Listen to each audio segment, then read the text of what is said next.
That's not what I wanted. That helps. There we go. Okay, so no double audio. That's good.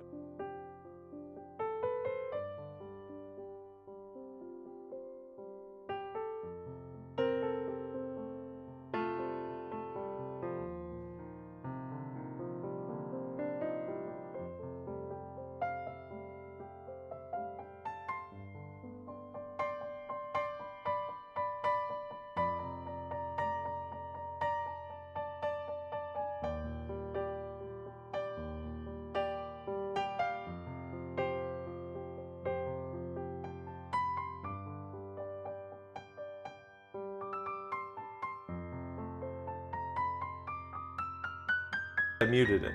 You know, if you mute the mic, you mute it. Thanks for the heads up.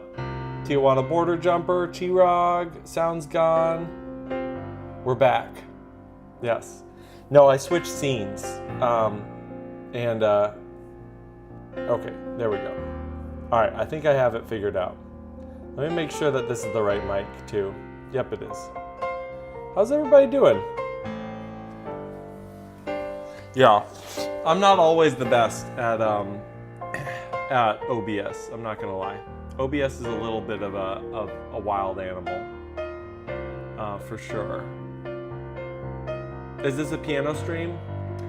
It's actually not. I do have a MIDI controller right here, if we got wild. And I have a plan to try to do piano streams when we're doing, when we're traveling. That angle jump scared you? Yeah. We're gonna stroll through some Reddit a little bit here. Watch them from work at the beach. Ooh, that sounds good. Let me see if I can. I'm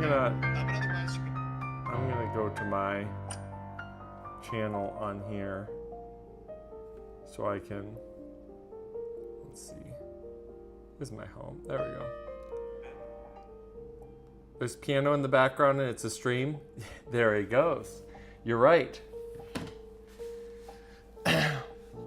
What Reddit are we watching? We are gonna pop on, I think we're gonna start with, and this is gonna be impossible to read for you guys, but don't worry, I will say it out loud. We're gonna start with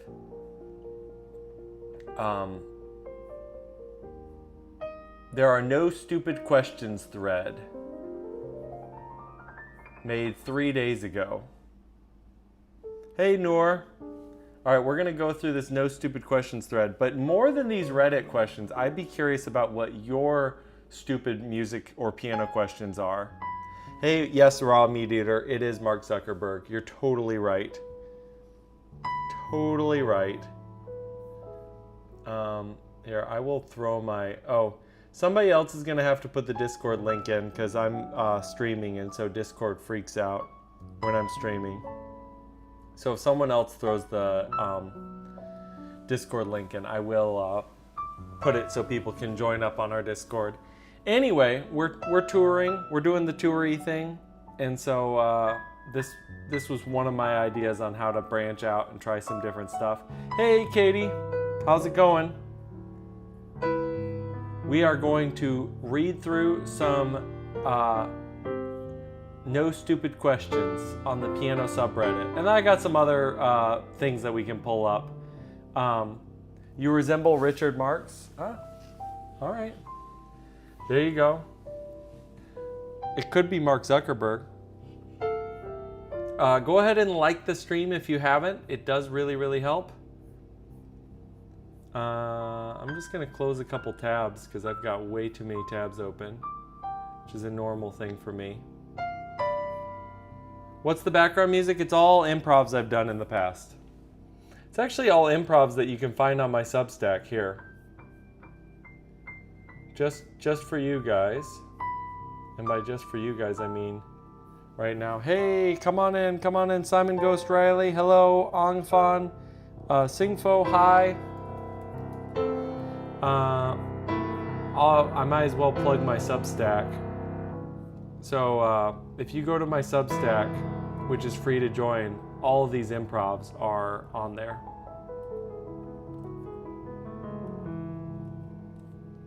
Much love back to you. Man, why is that not copy?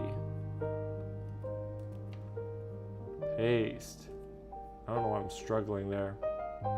Yeah, so that Substack has all these improvs on it. Anyway. All right. Let's get into these questions. And if you have your own questions, please fire them away. But we're just going to go through and we're going to hopefully help out some Reddit. You live in Tijuana, dusty as all get out. Should I invest in an upright? Yeah, let's start with a question from chat before we go into this. Should you invest in an upright? I would be very tempted if I were you living in a hostile climate to start out with a very durable keyboard. I'm talking a Yamaha. I'd even skip the Roland. I'd get an older generation Yamaha. The silver motifs are amazing. Otherwise, maybe the black motif. They also make a newer one that's a little bit different.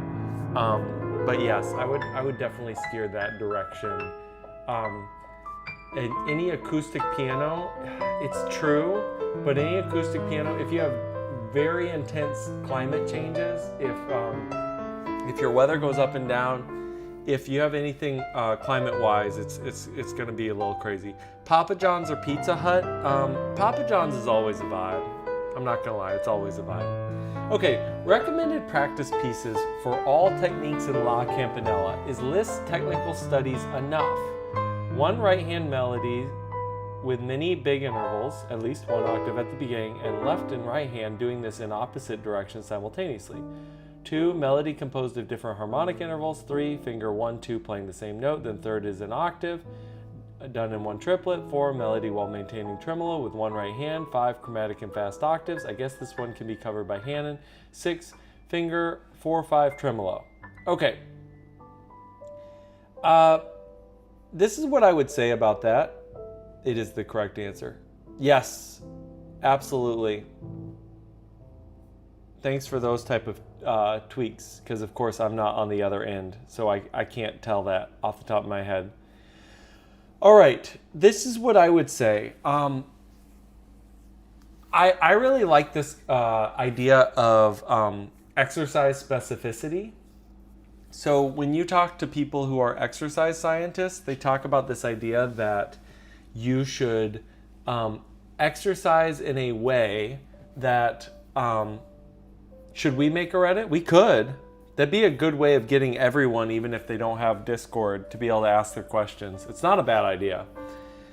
But basically, when you're practicing a piece, let's say you're practicing a really, really hard piece and you don't know how to really, get over the hurdle, if you will. There's technical challenges in it. I would say there's gonna be nothing better for getting better at that piece than that piece. So this question to me is a little nonsensical. It almost seems like they probably bit off more than they can chew with La Campanella, and they're trying to find some way to approach it in this weird off-put angle. If there's no reason for them to learn La Campanella in any reasonable amount of time, I would say they should pick elements of it, work on them like they're an etude, like they're an exercise, just a little bit day in, day out. That's actually a really great strategy in general, by the way, is just breaking up your practicing into these like little segments that you can do, that you can basically use as a way to focus through and get these different technical challenges done, kind of almost turning them into your own technical exercises. Besides that, yes, you could make certain exercises, but again, I would be so tempted to just carve out certain measures and turn those into the exercises, if you will. So anyway, okay. Are we enjoying this? We're down to 11 people. I knew this was gonna happen. People just are here for the piano. It's all good. We'll figure this out as this blows up in my face. This big sparkling water crazy thing. All right, so let's continue forward. We'll try different formats on this, and we'll be diligent about it. All right. A bit theoretical. This is numerous text 3864. A bit theoretical, but I was curious about all this as the seemingly fractal nature of music suggests the tonal center of the key of C corresponds to C major or A minor at the chord level in the same way the chord level would correspond to the note of C.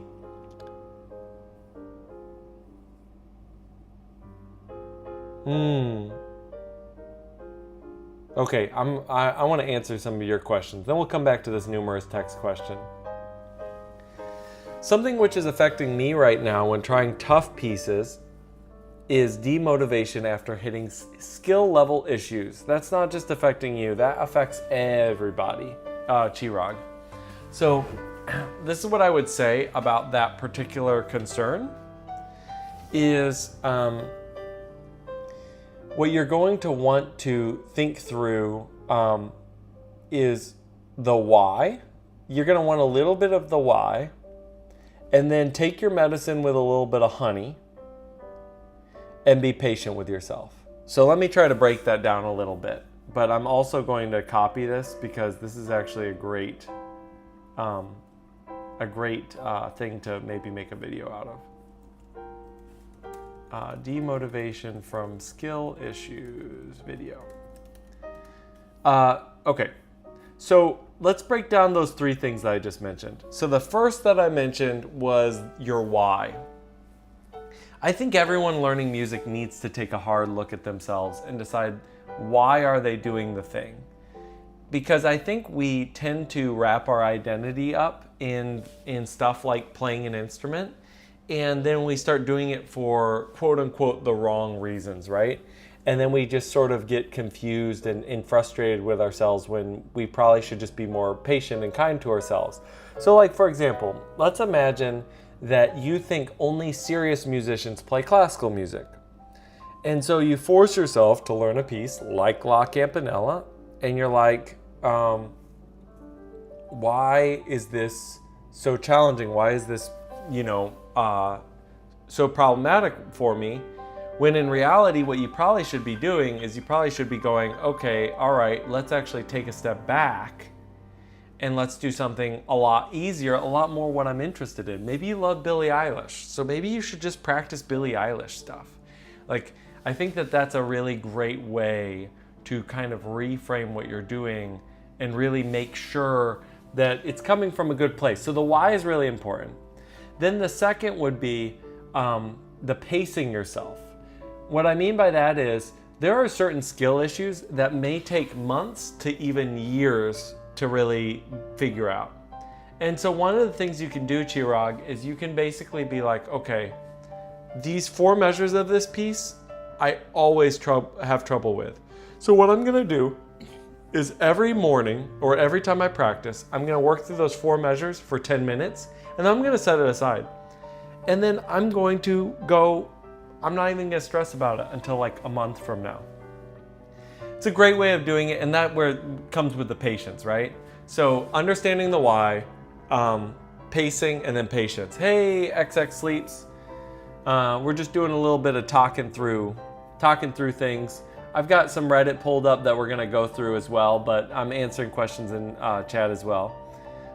Chopin enthusiast, is playing P as in piano on acoustic still supposed to be quiet because coming from digital it's really loud no matter what? Hey Yasmin. So here's the cool thing with acoustic. There is a threshold where when you push down on the key, nothing comes out. Hopefully that was helpful, Chirag. There's a point where you push down on the key and nothing comes out. That point on the acoustic piano is what you want to be practicing. So if you're practicing a part that's supposed to be double P, right, pianissimo, what you want to do is you want to push down on the key all the way, and you want to have nothing come out, and then go, oh, let me just back up a little bit and push a little bit harder. And what you're gonna find is there's a point where it's the softest possible on your piano, and you're gonna be surprised. Yes, there is no like granularity like on a digital where you can have it literally as whisper quiet as possible, because at some point the string's gonna have to have enough activation energy to actually vibrate, and then the whole thing is gonna do it. Yeah, Chopin enthusiast, that's not to be too harsh about it, but that's a little user error in the sense that what happens, especially when you're beginning and you just know a new piano, this is, by the way, different on every piano, which makes it a pain, but there is a lot more wiggle room than you think there is. So one of the tricks is actually to approach it from the opposite side. So instead of approaching it from where you're super quiet, so instead of approaching it from I'm loud and then trying to get softer, approach it from no sound to the point where it activates. And find that point. And I think you'll be surprised. It's gonna be quieter than right now for you. It's not gonna be dead quiet, and you're totally right. Ultimately though, dynamics are relative. So the feeling is going to change. So the room you're in, the instrument you're playing for, the audience, how you're personally feeling, the piece you're playing, all of these things change dynamics. So one person's piano in one setting could easily be someone else's forte in another setting. So anyway, long story short, or short story long, or however that expression goes, you really would just want to be thinking about, what setting am I achieving the emotional goal that I'm trying to achieve? And so that's really at the end of the day. So yes. Okay. I want to try to understand this question that this person's asking, because this is really, really crazy. A bit theoretical, but I was curious about all this as the seemingly fractal nature of music suggests the total center of the key of C corresponds to C major or A minor at the chord level, in the same way the chord level would correspond to the notes of C. At the macro level, this would suggest a song that inspires the feeling of C, something relaxed, but seems to me that superimposing all these various frequencies only work if that feeling is dominant. For example, a moderate amount of B diminished in F sharp in a key of C doesn't really strike me as lending to inspiring an overarching feeling of relaxation. I guess you could say the nature of the key progressions would dictate the feeling. I mean, I'd bet songs that start or end on certain notes definitely leave you with a different feeling. Even if they had the same exact keys but scrambled throughout the songs. These thoughts inspired my questions below. Why are songs grouped in large chunks of keys, let alone receive a single identifying key?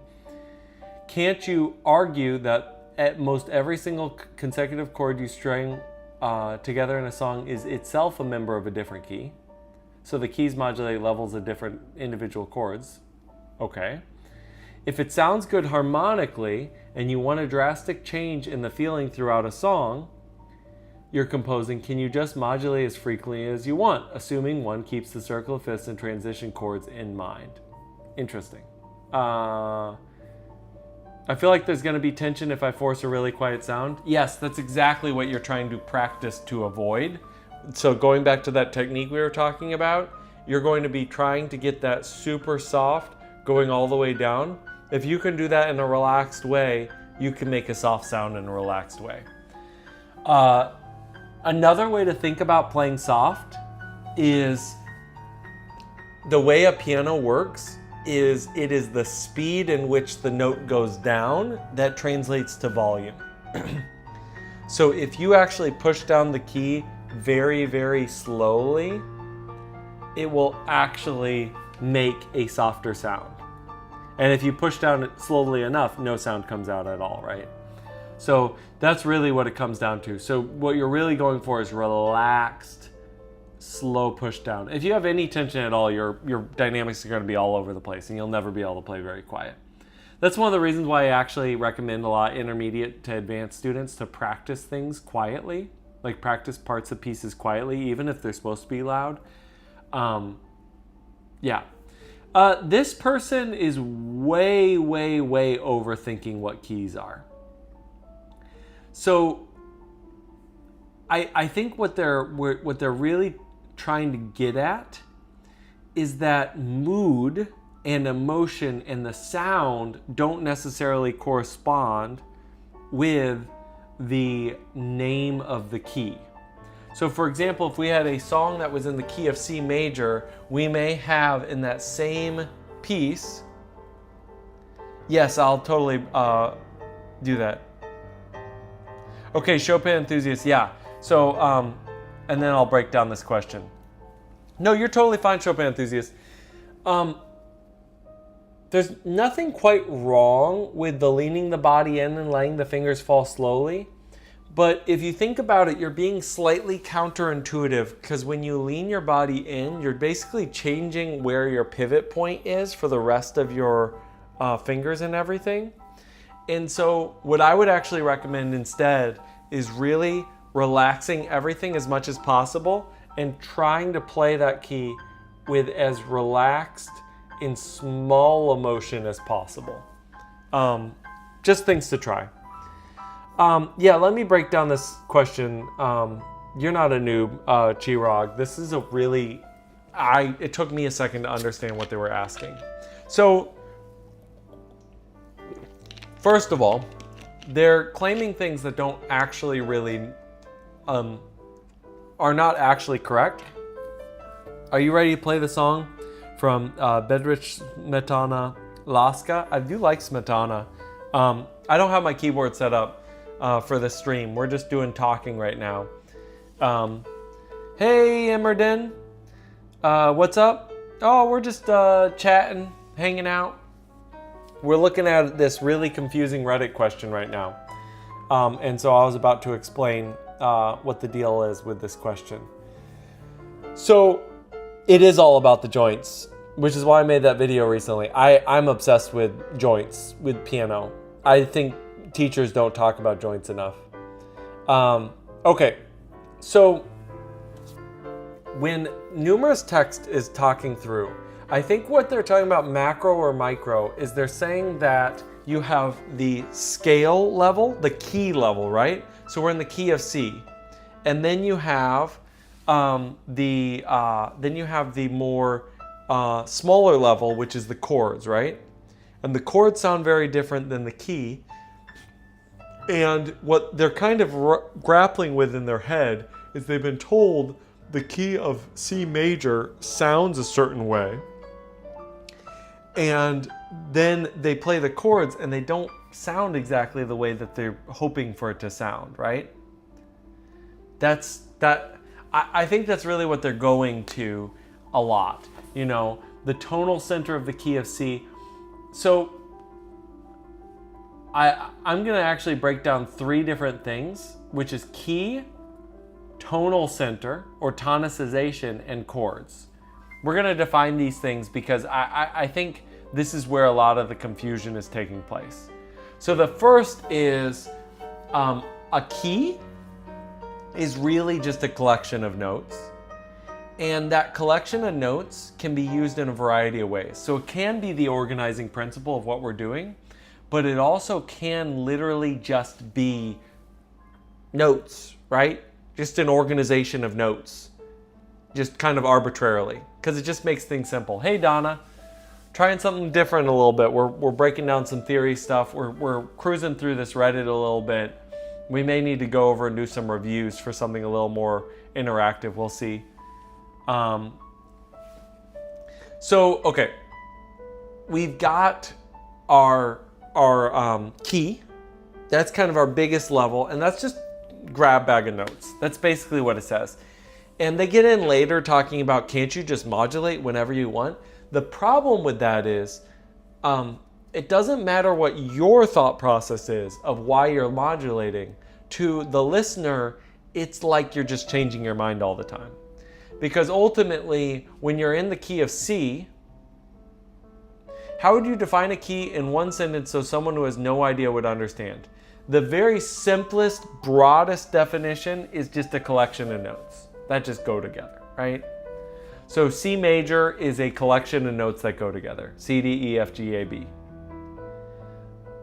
If you want to be slightly more technical, it's that collection of notes with an implied center. So for example, C major implies C as the center. Now, I think one of the things that this person has confused is the idea of modes or tonal center or tonicization, right? So the jazz song So What's a good example of that. We can hang out on D, right? And then we're in Dorian, so everything just sort of feels kind of whatever. A lot of pop music is done this way, right? We hang out on A in the key of C major, so we hang out on A minor all the time, and it sounds a lot sadder, right? Because we're hanging out on the minor. But we're not really in the key of A minor because we never actually play a dominant chord. So Chirag, to kind of sum up this person's question, even though I think they're confused when they're writing it, to be honest. Hey, Antonio, Costantino. If you've got any questions, just throw them out. We're answering music questions. We're using this Reddit as a jumping off point, but I'm happy to jump into whatever. So I think they're a little bit confused, but to give them the best benefit of the doubt, they're basically trying to compare the idea of a key area, C major, and the feelings you're supposed to get with C major, which is a big supposed to, right? I think that that's implying too much to music theory. I don't think music theory is supposed to make you feel a certain way. You were done a disservice if your teacher told you were supposed to feel a certain way with major, with a key, with a chord. That's just not how music works. It can evoke feelings, but those feelings can be very culturally defined and very different depending on where you grew up, what your experience with pieces is, etc. Anyway, to gain these specific things, why are songs grouped into large chunks of keys, let alone receive a single identifying key? Because we want to make it easier to learn the song. Fundamentally, that's the reason why. And to write music, right? When you get into the 20th century stuff where it's multitonal, then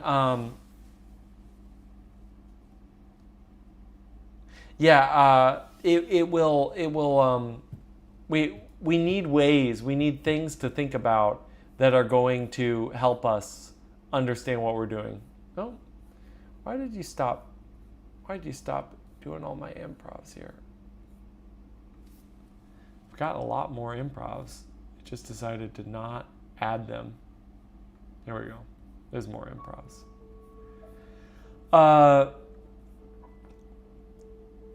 So if you're in C minor and hang out between G and A flat long enough with that tonicized G, kind of, but what you just described actually is a dominant pedal.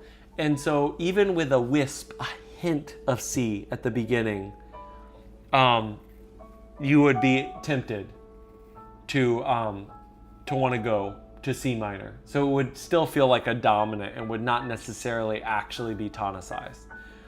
On some Liszt pieces, I wonder why you even bothered to write a key signature. Again, okay, here's another thing that's really challenging, and I got in a huge debate with my college professor, who's since passed, really cool dude, on composition. I personally believed when you write music, you're trying to write music in a way that tells a story to someone else so they understand where you're coming from. But some people believe you write music only for it to convey the notes and the rhythms and everything necessary for the performer to be able to succeed.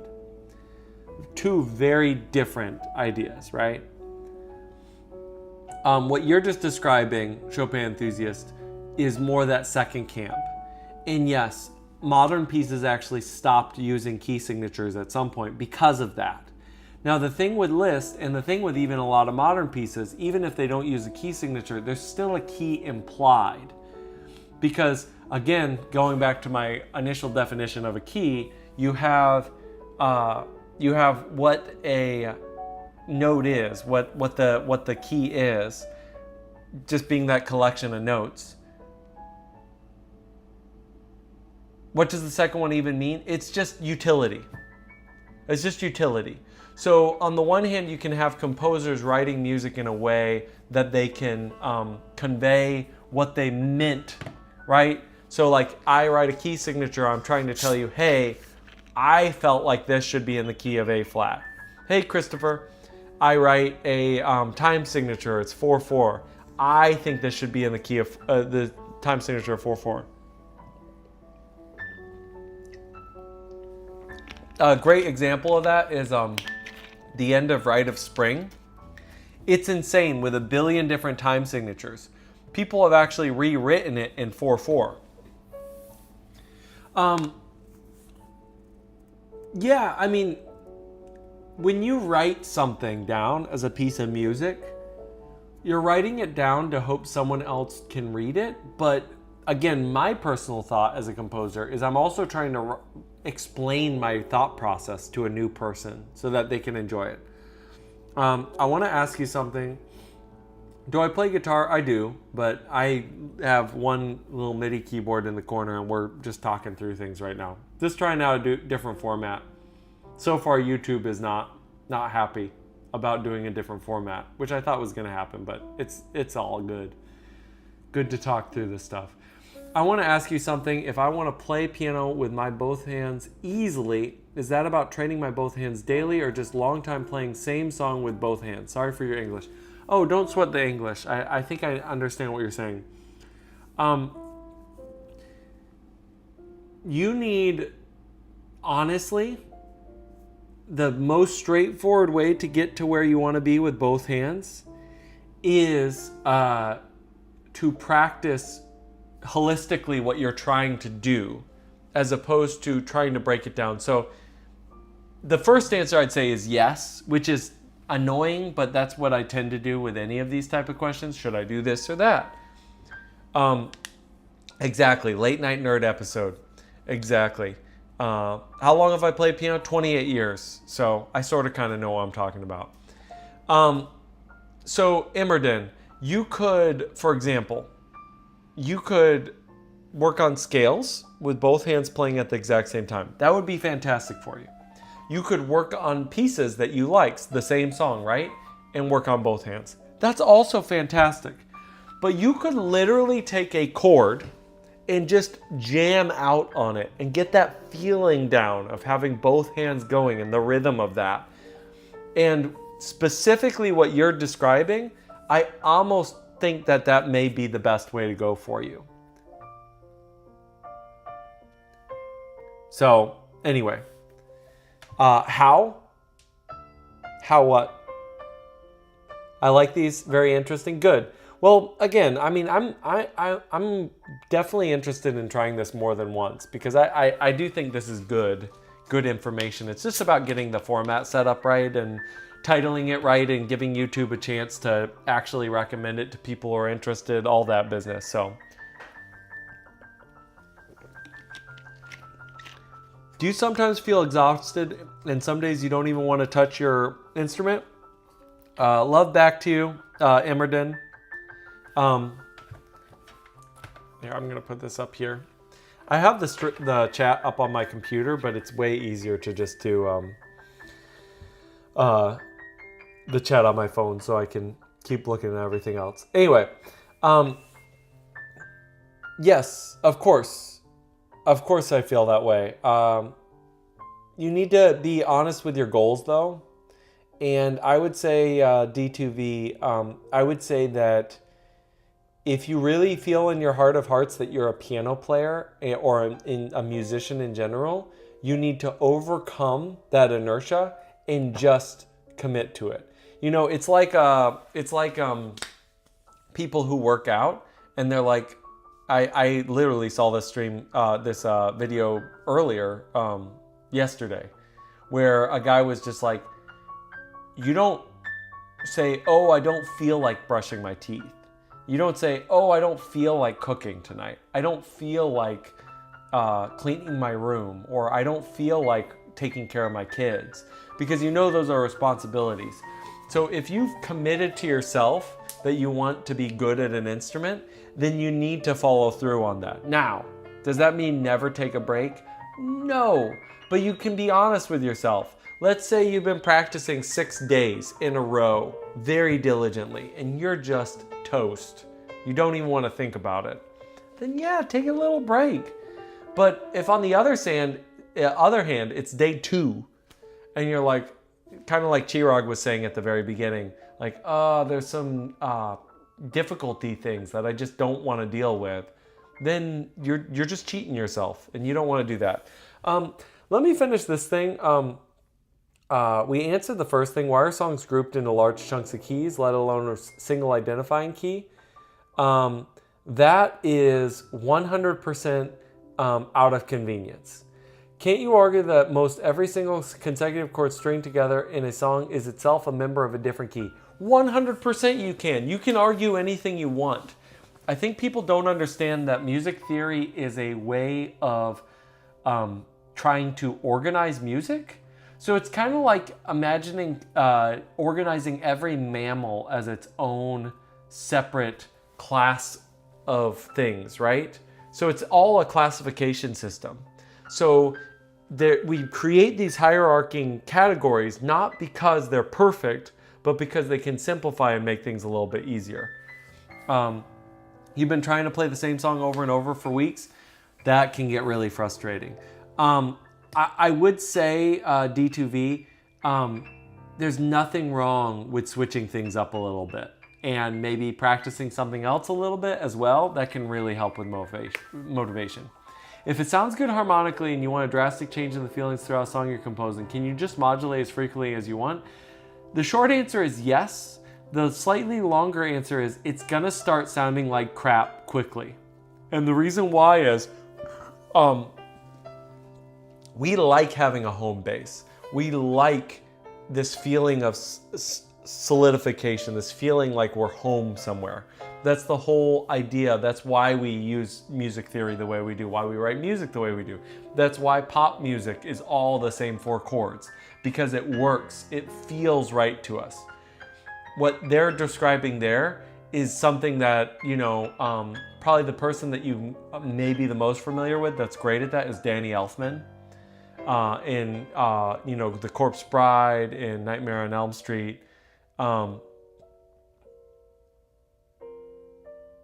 But if every chord is in its own key, wouldn't that harmony not be functional with that mindset? So jazz gets very close to that. What they're describing in this 1B question is very close to jazz. So jazz in general says we only have 3 chords. We have 2, 5, and 1. And when we see a chord that doesn't fit that paradigm, we change keys so that we fit that paradigm. So for example, we see an A minor 7 chord, then a D7 chord, then a G major 7 chord, but then we see a G minor 7 chord. We're gonna immediately assume we're in a different key at that point. Even if we were like A minor, D7, G major, and then E minor, our first thought wouldn't necessarily be that that E minor belongs in the key of G. We probably would be looking to see if A7's the next chord and see if we've changed to D.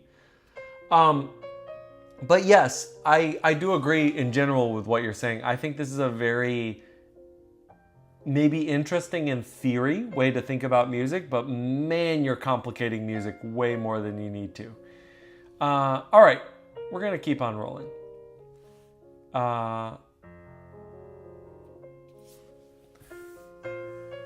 If I want, let's see, Fair mentioned 1179. If I want to buy a decent piano for about $1K, I can go a little higher. I'm assuming it would be $400 to $500 for moving. Any recommendations?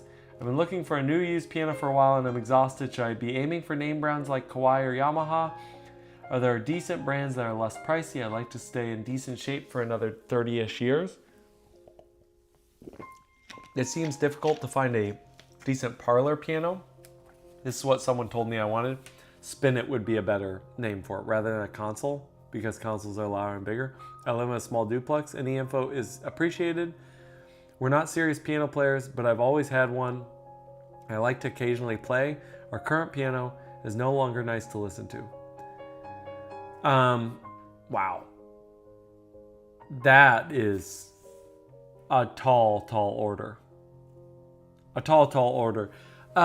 What I would say in general, though, if you're in this situation, if this is mostly to practice on and you're in a duplex or some apartment situation, with that budget and with that idea, all those requests, you should get a keyboard. You shouldn't get a piano. That's the first thing I would say. The second thing that I would say is 100% you should always be naming for name brand.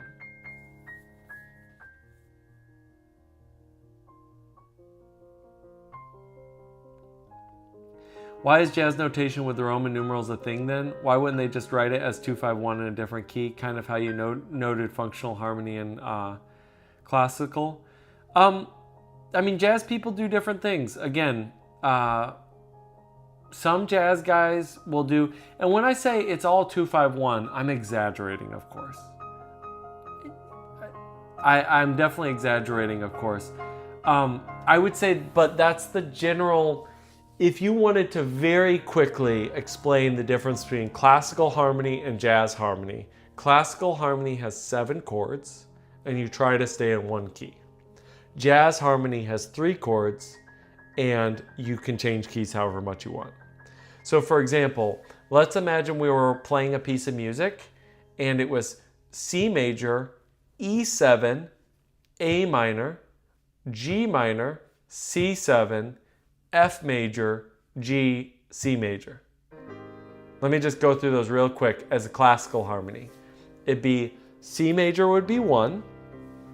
We'd look at the key signature at the beginning. We'd see no sharps, no flats. We'd see the dominant near the end, the 5, the G7, going back to C, starting on C, ending on C, at C major, right?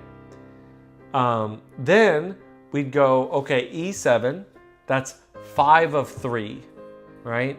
Sorry, 5 of 6. What am I saying? It is a 3 chord. So 5 of 6.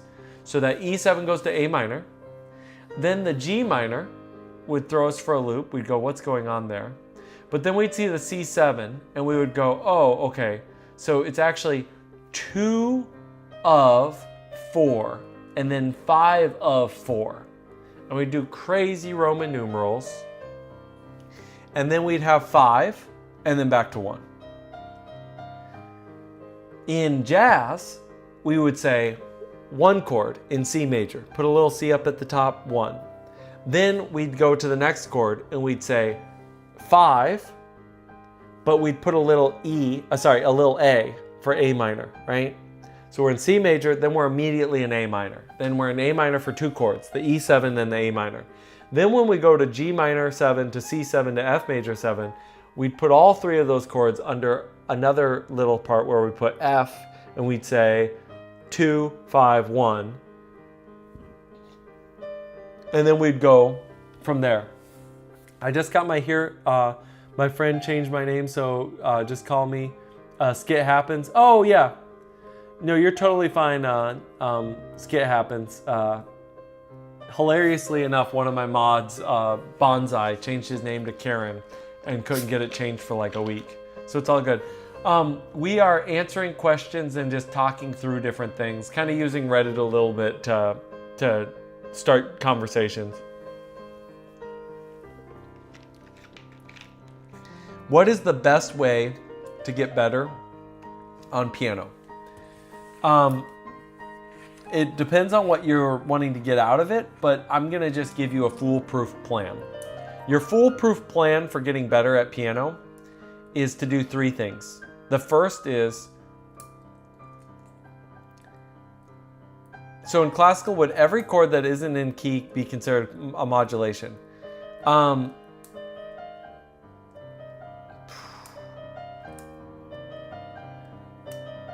I think we're gonna be, that would be a little bit sort of,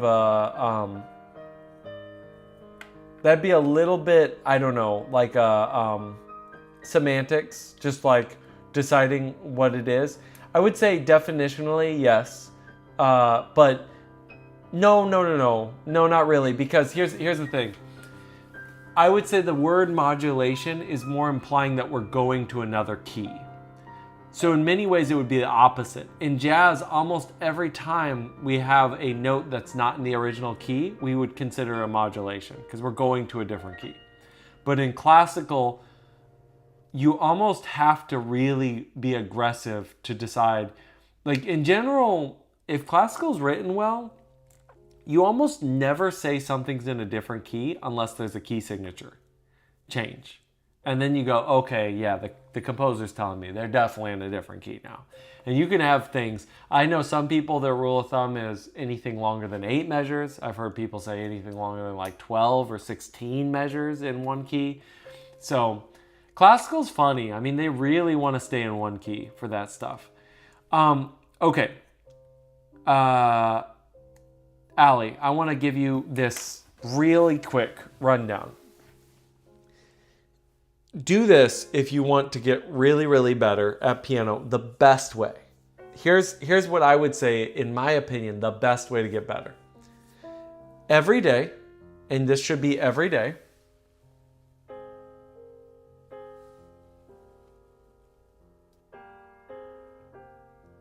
my teacher said that in college composition classes, they taught him that it's like that here in Germany, at least. In Moscow, it's supposed to be different. So wanted to hear your opinion. Literally everywhere.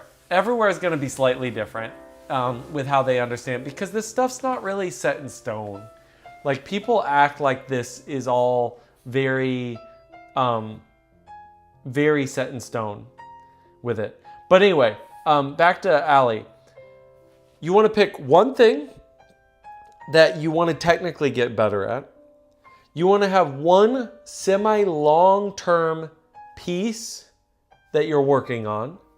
And you want to have something that's just fun, that you're just enjoying.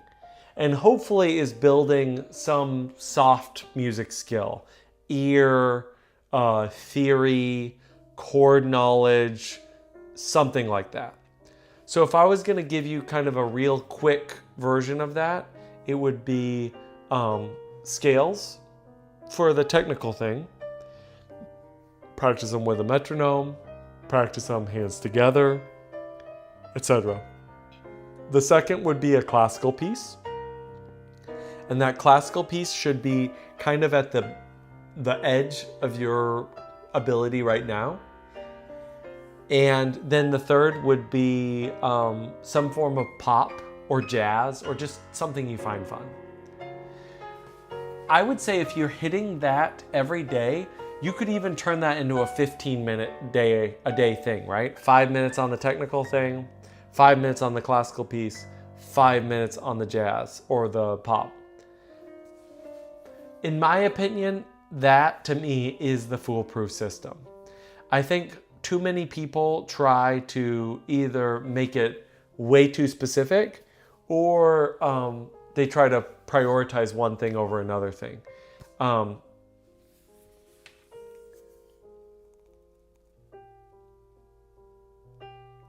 Ding, ding, ding. Okay, so Allie, if you only play classical, that's nothing wrong with that. So then ignore what I was saying there at the end. What I would do then is replace the pop piece or the jazz piece with classical that you truly enjoy and you're pretty good at already.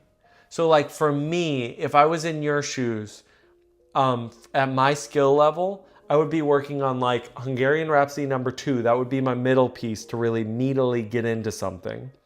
And then it would be a Chopin waltz or, you know, a nocturne or something like that. I could probably just sight read it okay, but digging in a little bit more, I could get much, much better at it.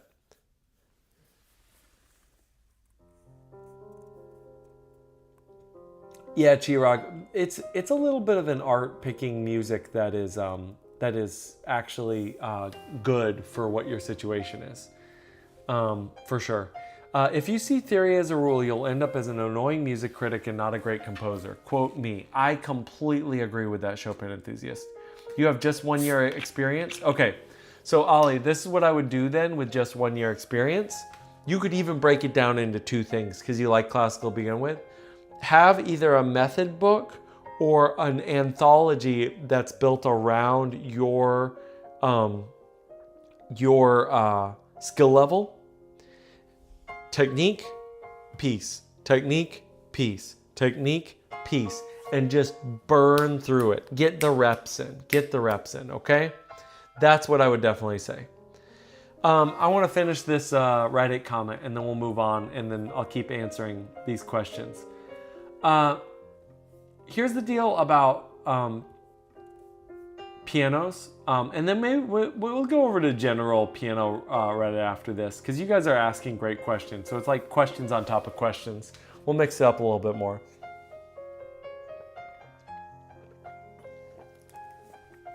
I just think they should buy a keyboard if they're serious about this. Otherwise, they should see how much it costs to fix up their piano. And then besides that, yeah, used. Okay. All right.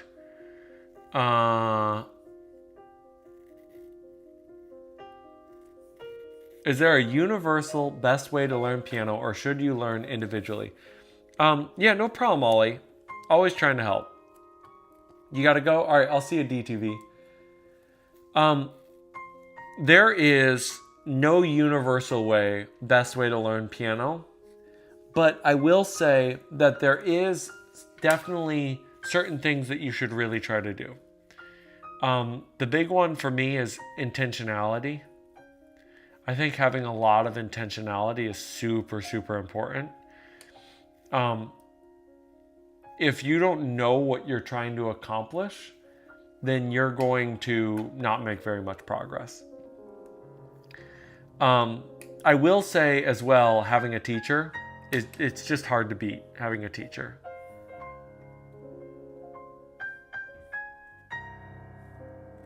All right. Let's see. How do I play this? My hands aren't the size of Rachman enough. Anybody know how you play that?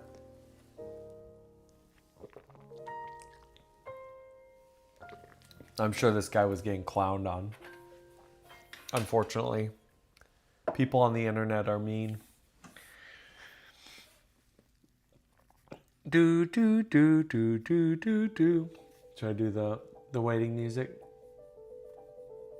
This type of thing is actually a really great example of, hey Celerant, this is a great example of why having a teacher is so important. Yes, exactly, Chopin enthusiast. 2 hands. Absolutely. But this is exactly why you could literally just play the first 15 seconds. Which one? A first movement or a third movement? I won't try to learn reading note. Okay, wait a second, Ali. So you love classical, but you're not going to learn how to read notes? I think you got to. I think you got to just force yourself to try to read some notes. If you love classical, I don't try to ever tell people that they need to learn to read notes, because I get some people don't want to learn to read notes, and that's fine.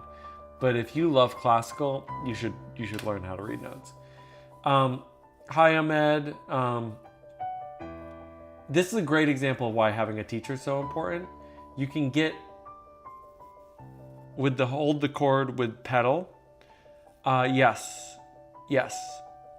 And I probably would keep the left hand down there, and then you play the B's there, and then you would switch here. Here's the thing. Everybody has, Ali, it's the first movement then. The slow one's the first movement, Chirag. It is deceptively hard, for sure.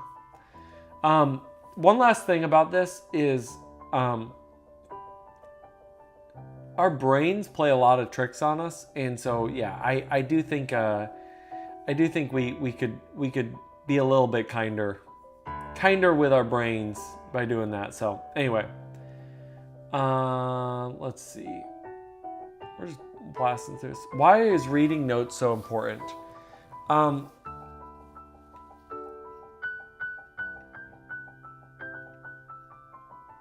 I don't think it was difficult technically. I think that the first movement of Moonlight. Sorry, I'm getting confused all over the place. The first movement of Moonlight has some reaches in it that are odd. Oh, check the comments on the 2-hand one? All right, sure.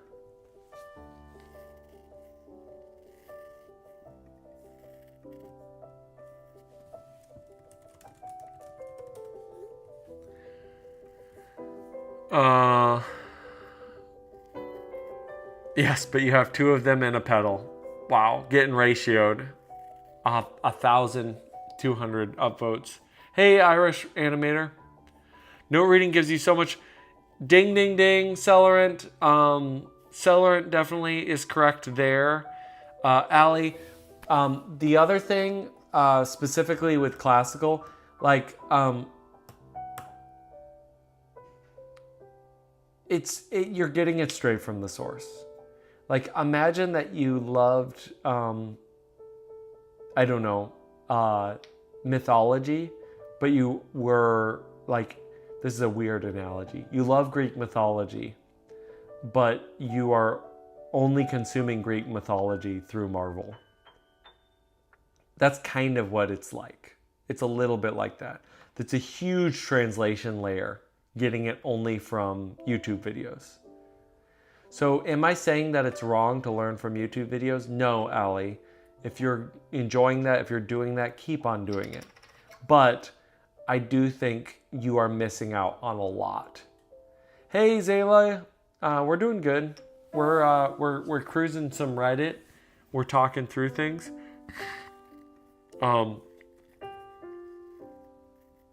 Just chilling. Yes, but you have two of them and a pedal. I was gonna write the exact same thing.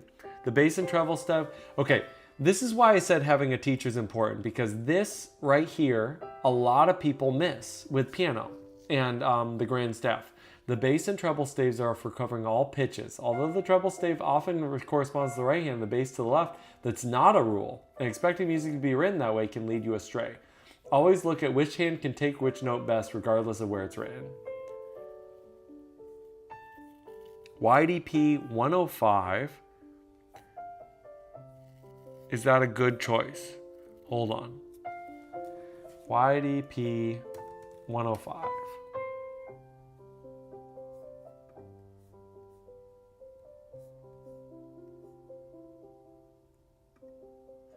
Let me see if this YDP 105.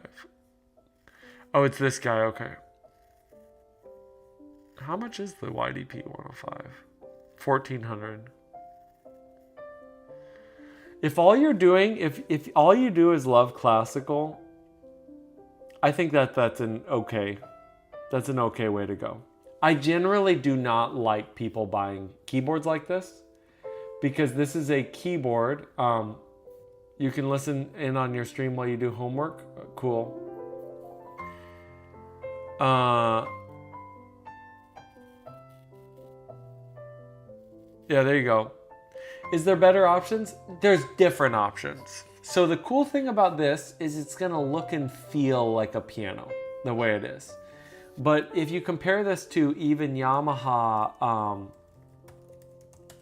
let's do a little Sweetwater shopping. I don't know if you're in the United States or not, but so for example, this CK88 is a significantly more sophisticated, more powerful piano. You can do a lot with this. You can play organ as well. You can gig with this. You thought EDP 145. Wow, that's not the place I was going. And then something that would, you're in Asia. Okay, so some of this is going to be irrelevant then, but it can lead you down certain things. So this P225 is going to be a very, very equivalent keyboard for almost half the amount of money. The difference though is this is not going to have that nice stand, and the feel is not going to be quite as good. No, Chirag, I know exactly what you're talking about, because you're playing the triplets, and then you're doing that as well. If you only care about the piano voice, I'm just gonna throw out FP30. Do you have a way of playing these instruments? Is there like a music shop near you that you can go to? This is insane. So this is the replacement to the keyboard that I have on my streams when I'm at home. This has gone up. Things typically go down in price, by the way. I think I understand what Chiroc's trying to say, Chopin enthusiast. He's talking about how we have this triplet, boo doo doo doo doo doo, and then we have da ba ba, right? We have the different tempo of the melody. It's not the tempo, it's the rhythm. He's saying tempo instead of rhythm, but it's the rhythm. That's the term you're looking for, Chirag, is rhythm. Anyway, the point I was making is I got this. It was $1,600 when I bought it, like about 10 years ago. So prices on digital goods have gone up, not down, which is terrifying. Anyway, I would really look into this FP30 if you have a chance, Ollie. This would sound really, really nice, and is only $600.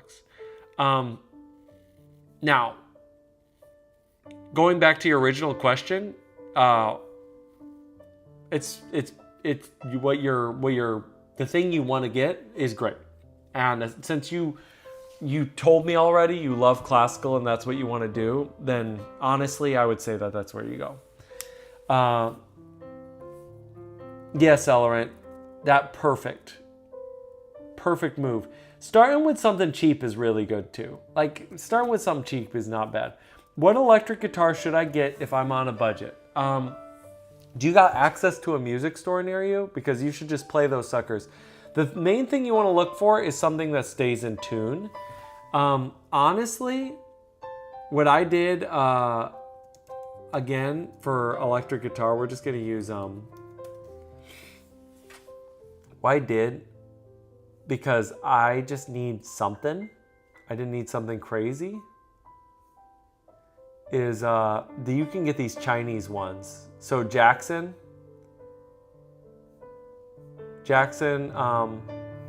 like, see, you can get this Jackson for $250. It wasn't a Jackson that I got though, $400. You're looking for these Chinese-made things. They bought the names of these brands. Where is it? I can't even remember the name of my... It's not Clio. Let's do a price search. We're gonna shop all electric guitars. Yeah, Ollie, just look at it, and then if you decide to go somewhere else, that's totally fine. Like, all right, we're gonna go, oop, no, not brands. Price low to high. We're doing a little bit of e-shopping here. Let's see. What is Kramer? That's what I was looking for. So Kramer and Jackson are both brands that were American legacy brands, and somebody bought the name for them and then started making those type of guitars in China. The other way you could go is with Squier, which is Fender's cheap brand. Now here's the thing though, Mini is going to be a little bit problematic. Yeah, FP30X. It's going to be an FP30X because they just went. Yeah, there's all sorts of knockoffs. Here's the thing you got to be aware of. Really cheap guitars have a lot of hard time staying in tune, which is a little sad. But I'm not gonna lie, I got a Kramer, and it's been treating me fine. It's not awful. So yeah, that's what I would say. Hopefully that helps. The second time you helped me in a live, good. That's what we're here for. Treble clef means right hand. And what does alto clef mean? It's hilarious. It does not mean right hand. Classical musicians failing to beat the humorless allegations. Oh, that's so good. Play the low notes with your left hand, of course. Exactly. Nose plays the low D, of course. There you go. As a piano practically beginner, you just made me realize what pedals are for. Thanks. Always a weird concept in your mind. That's hilarious. All right. The amp is just as important. It is. It's very much just as important. Do I smoke yards? No. I don't smoke anything, Lunar Mage. But you're welcome to hang out. Let me turn off this thing. Let's hear this this person's progress here. Critique welcome. Hold on. Let me make sure you're actually going to be able to hear it. Any tips to practicing playing different rhythms in both hands? We can no longer hear. I turned off the... hang on. Oh, this should actually play. Hang on. What? Oh.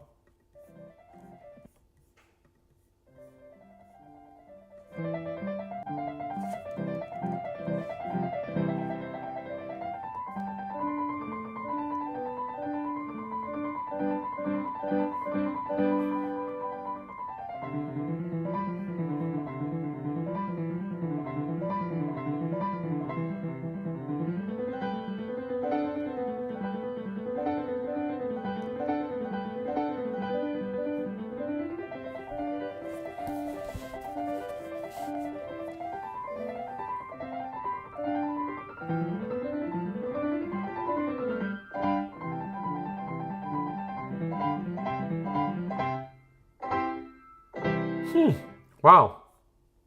Okay. Howdy, you're back, Kama. Awesome.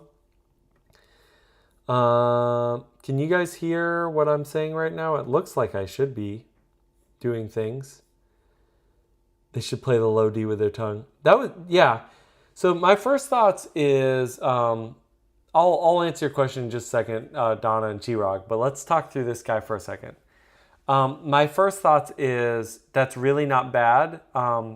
10 months? Is this like him just doing this one thing for 10 months? Okay. 28 male, started from scratch 10 months ago. Okay. That's actually quite impressive now.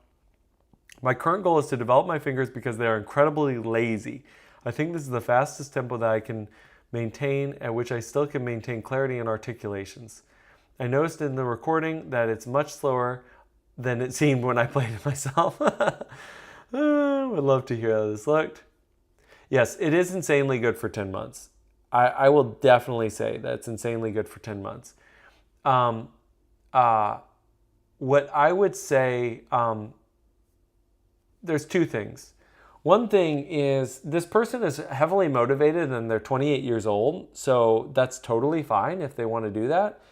I'm not going to lie though, that is a little terrifying to go, hey, I want to, like, it scares me that this person just immediately jumped into doing exercises and not like, you know, Chopin enthusiasts had a normal experience. Like, I'm going to start learning Chopin Prelude in E minor. It's a little terrifying to just go straight into just learning different things right there. All right, I'll see you, Irish Animator. I think we have a short drive tomorrow, and the hotel I don't think kicks us out until 11. So I think I'm going to try to stream in the morning, like I was doing in the past. So hopefully I'll have some time there. I'll probably try a music stream in the morning, like I typically do. I have a janky setup that should hopefully work for that, and hopefully the internets here keep behaving as well as they can. This is the one thing that I would say, and I want to play this one more time for you guys to notice this too, because I think there's a lot to be learned with from this. This is a very light criticism because he's done a lot, but the hands are not really going together, and they are going to have trouble as they learn more music if they don't get this sorted out. Destroying your sleep cycle right now? Oh, sorry about that.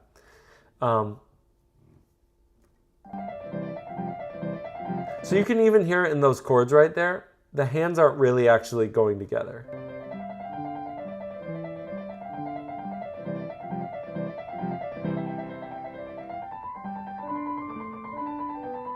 That pinky, though, is super impressive. Super duper impressive. So anyway, that would be the main thing I'd say. Which you think is better, because I can't try them other than the price. Which is better when I play a classical piece? Dude, I would be reticent to try to make a decision for you. But I personally think out of all your options, do some more research. But if you have the money and you already are thinking of getting that YDP 105, I think for your case specifically, because you just want to play classical, that's probably the place to go. Okay, back to Chirag. Any tips to practice playing different rhythms both hands? So when you're playing a different rhythm in both hands, I would start... what is that etude? Hang on. Let's see if someone says it.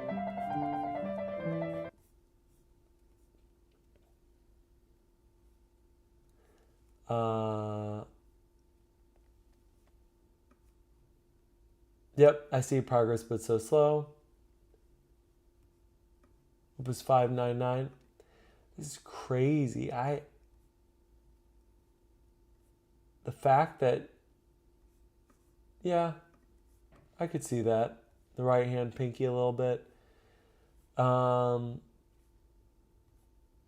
was looking to see if someone mentioned which it is. Memorize as you go, yeah. Okay, Duvernoy Opus 276. I'd never heard of this before. Duvernoy. All right, Ali. Yeah, I would say the YDP. Just go with the YDP. Classical, I think, definitely makes a ton of sense. Yeah, Duvernoy. School of Velocity. Huh. Interesting. Okay.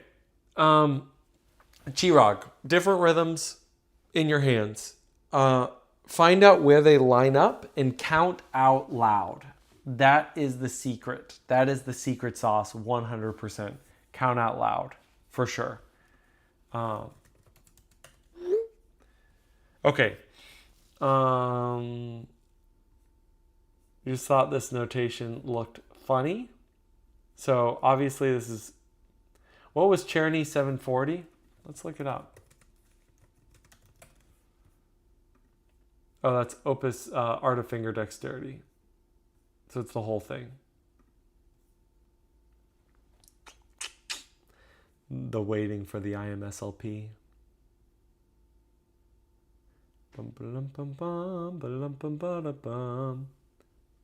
Oh, and Donna was asking something. Let me go back. Is it good to learn fast? I mean, is it necessary? It's just for your goals. I would actually say it's way better to learn slow. Oh yeah, classic. 740 is where all your hopes and dreams go to die. All right, I'll see you later, Celerant. This is good stuff. Number 3 is nice. As you get further in, they're a little bit better. Again, to each their own. I personally think this style of learning piano can be quite problematic. So anyway, I thought this notation looked funny. So we got this, and then that's the original. So are they saying that the modern notation is looking weird? Okay, so I'm an intermediate pianist in a French conservatory, and I found this. Yes, this is Liebstrom number 3. Are they worth learning? Watches the sheets like, oh, it's all good. This is my personal viewpoint on Czerny and Hannon. If they're your vibe, go for it.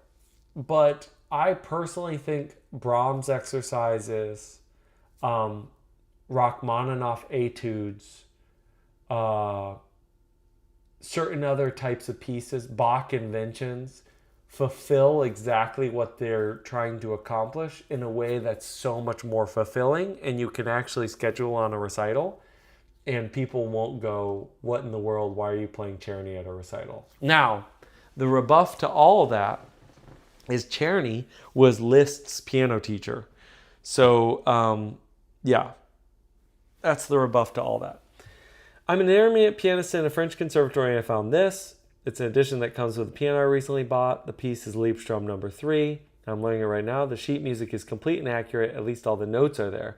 But I came across this notation and I thought that could easily disturb a beginner. A crescendo from fortissimo to piano. He wrote that backwards. Or he or she wrote that backwards. Forte to pianissimo, right? Come on, man. For comparison, on the second image are the same chords notated on the sheet music that I'm learning Liebstrom from. I don't know the edition. It's a photocopy. I forgot to ask my teacher. So, yeah, so you have forte, crescendoing to pianissimo. And then you have this. Okay. Honestly, this is yet another reason why teachers are so important. Because I spent a long time as a kid, even with a teacher, taking stuff way too literally. And the honest truth is you have to be able to understand that you don't take things literally. So even if an edition says this, first of all, you can question the edition, which is great to do. Always question what you see written down. And then the second is lighting as many candles as possible in the house after closing the door reduces air pressure. Yeah. Science. Just don't suffocate yourself chewing up all the oxygen in the room with candles. I think I watched a whole video on that. It's like basically impossible. It'd be like bajillion candles. Anyway. It's technically not wrong. No, this is just a very outlandish way of dynamic of phrasing this, because this is a very emotional part of the piece. Remember, the piece is really an A flat major. This chord is a big outlier, right? We're going to A major just for a second. It's very shocking. Now, when you're a beginner, you think shocking, loud. And then as you get better, you start going, oh, shocking. Maybe actually I just play it, because literally the chord itself, if people hear it, is shocking. So anyway, that's what I would say about that. No, there's nothing wrong with either edition. What I would say is I personally prefer things like this because I don't like being spoon-fed. I love to make my own idea about how I want to phrase that. So, anyway.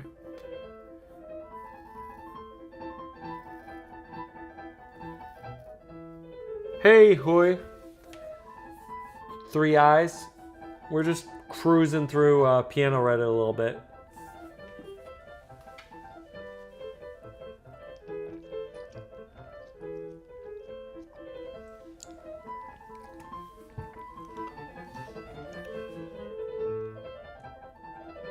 Okay, not bad. Not bad at all.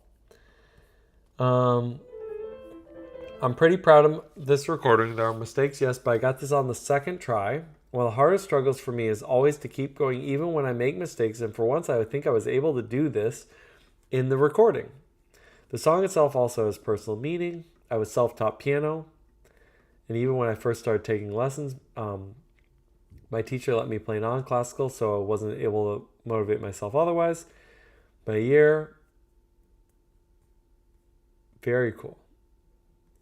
Now I have a lot of classical pieces you actually want to learn. Sweet. Because it is like customary, I technically started 12 years ago, but only been super serious 6 to 7 years total is what they're saying. Yeah, Chirag, those are some pretty high notes. I'm not gonna lie. Yes, absolutely rushing a little. The thing with Rondo alla Turca, and the thing in general with playing fast, is when you try to go really, really fast, and then you have the rhythm be a little uneven and the hands not together, the whole impression is actually slower than when you really get that rhythm dialed in. It's sort of like a band, that feel, that sense of feel. Yeah. Okay, all right, Chopin enthusiast. This is what I would say. The room is a little terrifying, but I love this journey here. I try to encourage a lot of my students to do this type of journey, although 12 years, oh, okay, yeah. Whoever their teacher was when they were 12, 6, 7, 8, 9, yeah, okay. No, I know 6, 7. I don't know what it means, but I know kids are obsessed with it. Is it just because of the 6, 7, 8, 9 thing? People go crazy with that one in the comments when I'm going 1, 2, 3, 4, 5, 6, 7. People go nuts on it. Anyway, I would say I'm a little frustrated at whoever their teacher was, because if they started at 12, they probably should have done a better job. I mean, again, it's a cute room. It's a cute room. I guess I'm a male. I'll put it that way. All right, we're mashing up piano songs.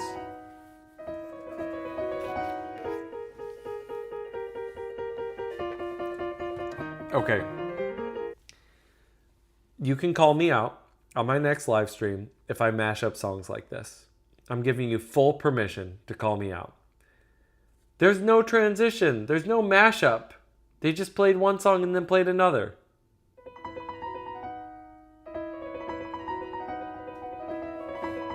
You think it's from a hip-hop song? Okay. Gotcha.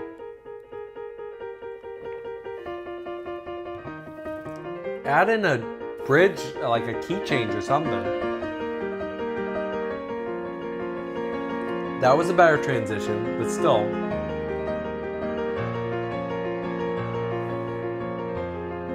Chopsticks is a real piece.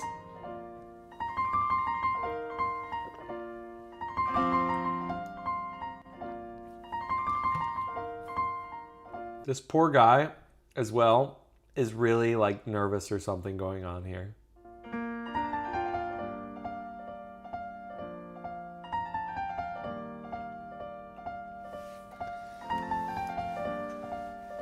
Stay to the end. You saved the best for last, did you? Okay, that was cool. That's just me getting distracted when practicing. Yes, it's not a mashup. It's just you getting distracted when practicing. That was a nice transition.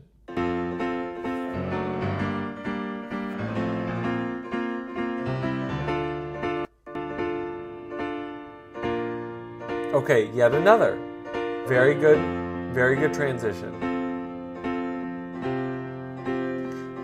I mean, I don't think the one issue is these are all original keys for the most part, so I don't think they're thinking through like how to actually transition through the songs. Although they did pair them right next to each other.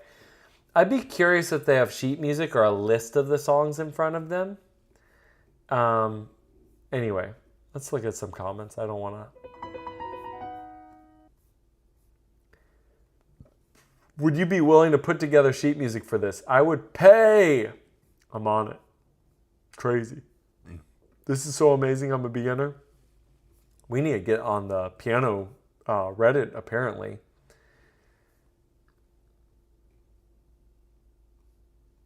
Gymnopedy is an excellent beginner piece. No, it isn't. Hey, Pilo. It is rated as an upper intermediate piece. ABR SM 5 to 6, RCM 7. I love that I'm being downvoted for stating accurate facts. This is why cruising Reddit is hilarious. And the person who has called an upper intermediate piece an excellent beginner piece is being updated. Clearly, there are more self-taught pianists here than professionals. Whoa. You need to take a chill pill. They are going nuts. All of me and Gymnopedy, great beginner songs. River Flows is more challenging. That is true, by the way. River Flows in You, especially when you play the whole thing like for a wedding, is more challenging than both of these. River is level 8. How in the world is that level 8? And this level 7.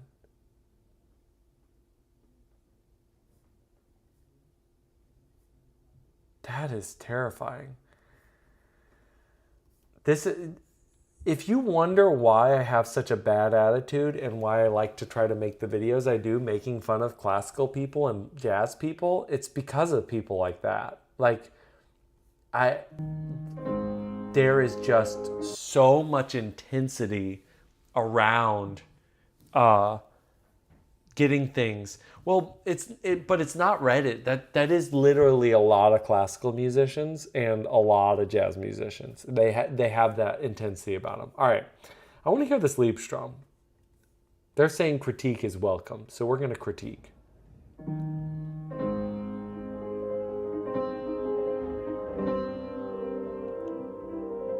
That is true. It is where a lot of edgelords spawn. Wait, what? What were the notes there?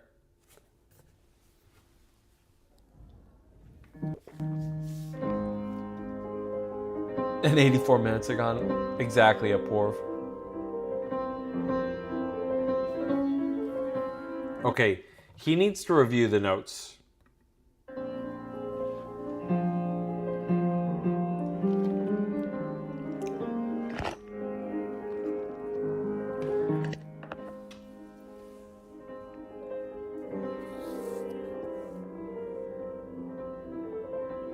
Okay, I can't listen to any more of this. Man, you got to review those notes, bud.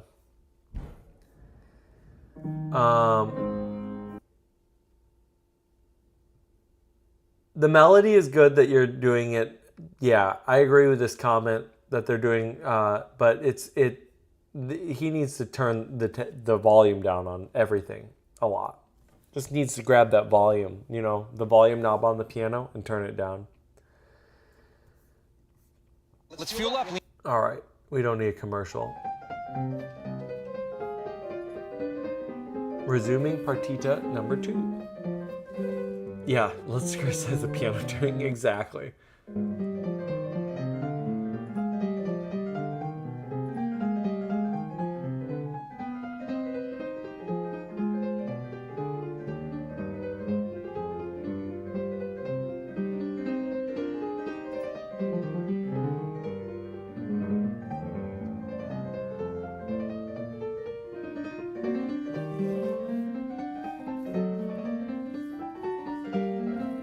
That was really nice. You want to see his cadenzas? Okay, we can go back. Lots of people to tell. I'm a little scared.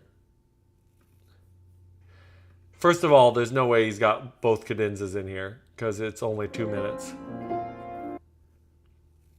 We got to skip, though. I can't stand the wrong notes. The wrong notes are driving me crazy.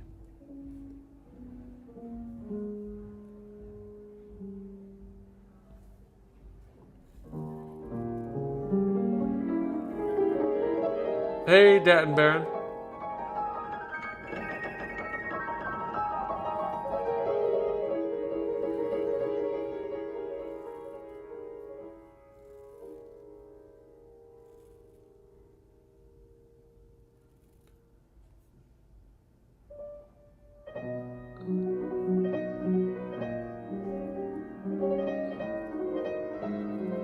Okay.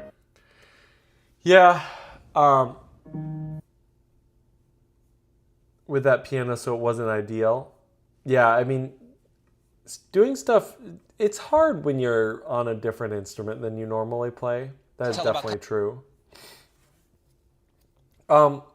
This dude is crushing this partita. Can't wait to be good one time. Just a little bit at a time.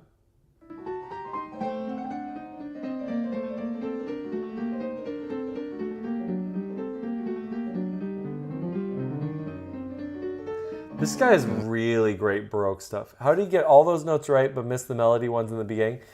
That's the part that he's practiced the most. I guarantee he's practiced that part a ton more. I will say that he didn't get all the notes right, but he did practice them a lot more. The cadenza was significantly better than the rest of it. I would say that. It's hard to be patient. It is hard to be patient. I agree with that. Let's go through this, and then I probably will need to get rolling because I got other stuff I need to do. But thank you for being all part of the inaugural the inaugural Reddit, scrolling through Reddit. Let's see. If I make this a little bit wider, will that work better? It does. Inaugural Reddit and chill and vibe stream. Worked out all right. Certainly not getting our big numbers, but maybe it just needs a little bit more time in the algo. So we'll see. Okay, let's see how many of these we agree with. How do I start learning piano? I've seen this question pop up at least 100 times in this sub. So here's your answer.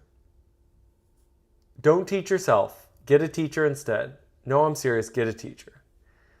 Totally agree with that one. You need more streams like this? All right. Your wish is probably my command, especially on tour. No, you cannot play the Moonlight Sonata Ballade 1 insert high-level piece within a year or 2 or 3, especially if you're starting from scratch. Those require a significant amount of time. This is not a discouragement. It's called to be realistic with your goals and then attempt them. Slight asterisks, but generally agree with that one as well. Learn music theory. It's the best tool you have. Ever try speaking a language you didn't know by memorizing the syllables? It's be terribly slow. You won't understand what you're saying. By the way, that's not entirely correctly. If you learn the grammar, you can quickly form sentences. This one I disagree with even more, even though I love music theory. Work on sight reading, metronome, scales, arpeggios, technique stuff. I'll only touch on sight reading because it's a criminally underrated tool to develop as a pianist. This one I highly agree with. So number 1 and number 4, completely agree with. Hold on. I messed up the zooming in on this. Hold on. We'll get this a little bit smaller. I'll make it a little easier to read. Music is weird these days. Wet legs are rubbish in an industry plant. I agree that music is weird these days. There's a lot of good music in there too, though. Okay. So number 1 and number 4, totally agree with. Working on sight reading, the technique stuff is super important. Don't teach yourself. I generally agree with that. Practice every day. Piano requires fine motor skills there. Yep. Practicing every day, 100% necessary to do. What do I play? How do I get started? There are wonderful books on both music theory and beginner pieces. Go to Shermer and you'll find plenty of books. A lot of music theory won't click until you play a phrase or progression. Yes. Okay. Let's talk through the ones that I don't agree with as much. Number 2, no, you cannot play the Moonlight Sonata Ballade insert high-level piece within a year. Hey, Anthony Jennings. Hi back at you. I'm in a hotel room on tour, so we're just doing a little bit of Reddit for a couple more minutes here, and then we'll probably be done potentially for this evening, but I'll do one in the morning. Try to plug in my keyboard. I'll probably try to do a little more playing. Being realistic with your goals is super important. Although I do think it's good to have something very motivating to you, especially when they start saying within 3 years. You should be able to touch upon the thing. When should I stop practicing? I mean, like after an hour, when your brain stops working. Give yourself a couple minutes to make sure it's not just fatigue and like laziness and everything else setting in. But when your brain truly starts to turn off, unless you're required to play for a certain reason, you probably should stop practicing then. So don't do it in the first 15 minutes because sometimes it's kind of like exercising, right? You start running and your body says, no, stop running now. And then you keep running, you get that first mile under your belt and you're like, okay, this isn't too bad. So let your brain wake up, but then, you're 45 minutes in, you're an hour in and your brain's going, I can't understand anything anymore. Then, yeah, give yourself a break. I love that Chirag literally was doing the Moonlight Sonata. It's called out on this. When you made enough progress, that's another place that you can definitely do. Yeah, so Chirag, this is what I would say. I don't think you should stop working on the Moonlight Sonata. If you love the Moonlight Sonata, keep doing it. This is why I disagree with this person. What you should do, though, is you should pick something well within your means to make steady progress on. So you should do both. How much important do you think following the norms are nowadays? Can we do something for learning faster today that we couldn't do before? You have way more tools available now than any human being ever in human history had. So if you are capable of dealing with the distractions and the incredibly poor standards that are normal and normalized today in both music and life in general, you are going to be so much faster than I think anybody else in the past. It's just uncontroversial. Like, YouTube is insane. I did not have YouTube when I was a kid. And like, YouTube is an unbelievable, like, think of what we're doing right now. I can tell you right now, I'd be a lot further along in my piano career. I'd be even better at piano at my age now if when I was 15 or 16, I could have popped on YouTube and listened to some crazy 30-year-old, rant about this stuff then. So,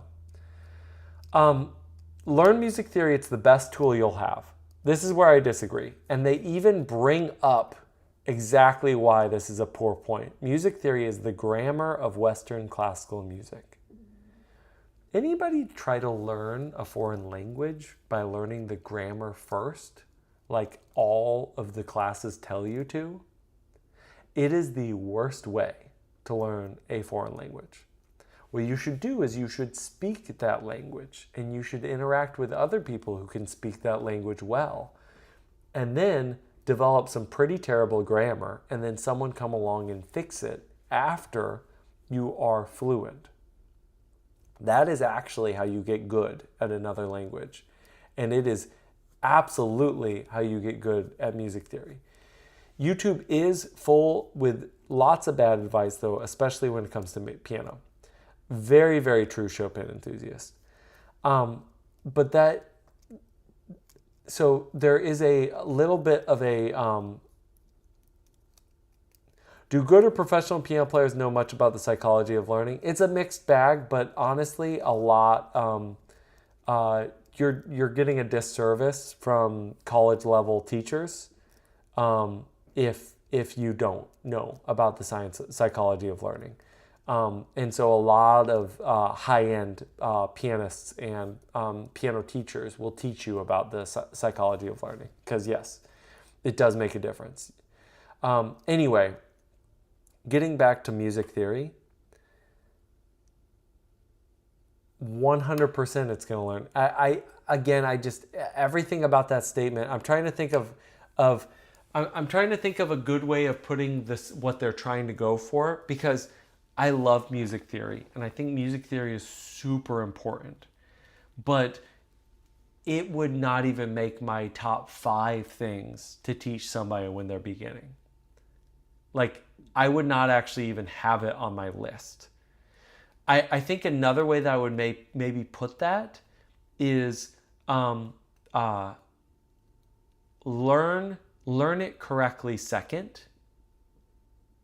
Maybe that's what I would say. Learn it correctly second would maybe, I don't know. Apoorv, I saw what you were saying. Here, let me give you one that didn't exist in the past, or didn't exist in a realistic way until very recently. That is a huge, huge leg up. Being able to stop and start recordings at any time, and actually even be able to change the tempo of recordings, is a massive leg up. So if you can sit there with the recording that you're trying to play of either classical or pop or anything, and slow it down and play right along with it, you will make so much more progress than any other time in history.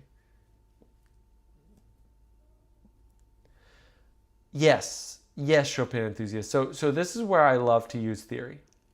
I have a student, maybe they're playing Bach's Prelude in C major, right? Boo-doo-doo-doo-doo, boo-doo-doo, boo-doo-doo-doo, boo-doo-doo. They start to get confused. They start to play wrong notes. And I go, okay, what chord is that? And they're like, C major. What's the next chord? And then they start to go, oh, and they have to learn the chords that go along with it. That's, I think, where music theory really can help out. Anyway, I need to get rolling. Thanks so much for listening. I think it's all regulars. So anyway, I know you're all probably liked and subscribed already. So